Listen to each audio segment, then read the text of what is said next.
Hi അസ്സലാമലൈക്കും, welcome back. ഞാൻ ഇന്നൊരു ഈസി സാമ്പാറാണ് ഉണ്ടാക്കാൻ പോകുന്നത്.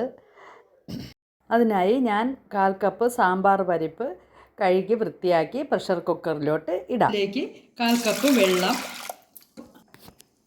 1/4 ടീസ്പൂൺ മഞ്ഞൾപ്പൊടി, ആവശ്യത്തിന് ഉപ്പ്, 2 ടീസ്പൂൺ വെളിച്ചെണ്ണ. ഇനി നമുക്കിത് കുക്കർ അടച്ചു വെച്ച് ഒരു 2 വിസിൽ വരുന്നത് വരെ വേവിച്ചെടുക്കാം. സാമ്പാറിൻ്റെ പരിപ്പ് റെഡി ആയിട്ടുണ്ട്. ഇനി നമുക്ക് കഷ്ണങ്ങളിടാം. അതിനായി ഞാൻ ഒരു മുരിങ്ങക്കായ, ഒരു പീസ് ചേമ്പ്, ഒരു പീസ് പൊട്ടറ്റോ, ഒരു പീസ് ക്യാരറ്റ്, സവാള, ബ്രിഞ്ചോൾ, ഇത് ഇത്രയും എടുത്തിട്ടുണ്ട്. ഇത് നമുക്കിതിലോട്ട് ഇടാം.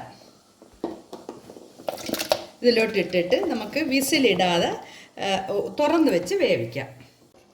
നമ്മൾ സാമ്പാർ വേവുന്ന സമയം കൊണ്ട് നമുക്ക് അടുത്ത താളിക്കാനുള്ളത് നോക്കാം.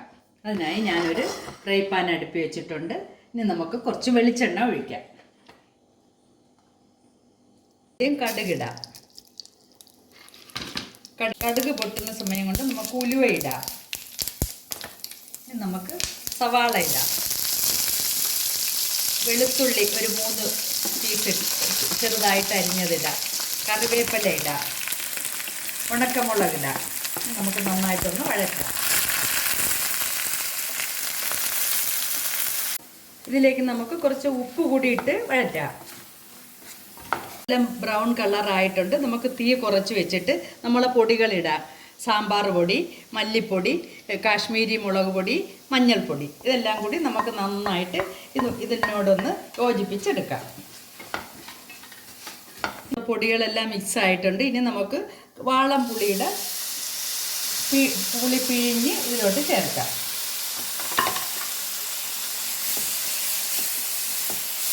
നമ്മളെ മിക്സ് നന്നായിട്ട് തിളച്ച് വന്നിട്ടുണ്ട്. ഇനി നമുക്ക് ഒരു 3-4 പീസ് വെണ്ടയ്ക്ക അരിഞ്ഞത് കൂടി ഇതിലിട്ട് വഴറ്റാം. നമുക്ക് വേവിച്ച് വെച്ചിരിക്കുന്ന വെജിറ്റബിൾ ഇതിലോട്ട് ആഡ് ചെയ്യാം.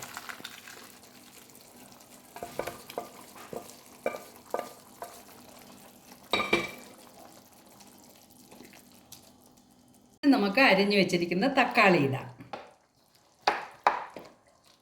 തക്കാളി ഇട്ട് കഴിഞ്ഞ് ഇനി നമുക്ക് കായപ്പൊടി ഇടാം. ലാസ്റ്റ് മല്ലിയില ഇടാം. അങ്ങനെ നമ്മൾ അടിപൊളി സാമ്പാർ റെഡി ആയിട്ടുണ്ട്. ഇനി ലാസ്റ്റ് നമുക്ക് ഒരു ചെറിയ പീസ് ശർക്കരയും ഒരല്പം വെളിച്ചെണ്ണയും കൂടി ഒഴിച്ച് നമുക്ക് വാങ്ങി വയ്ക്കാം.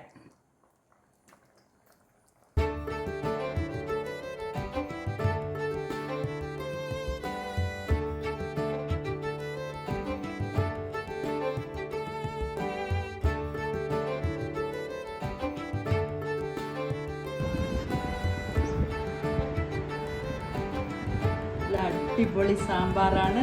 നിങ്ങൾക്ക് എല്ലാവർക്കും ഇഷ്ടപ്പെട്ടിട്ടുണ്ടെങ്കിൽ നിങ്ങളൊന്ന് ലൈക്കും ഷെയറും സബ്സ്ക്രൈബും ചെയ്ത് സപ്പോർട്ട് ചെയ്യണം.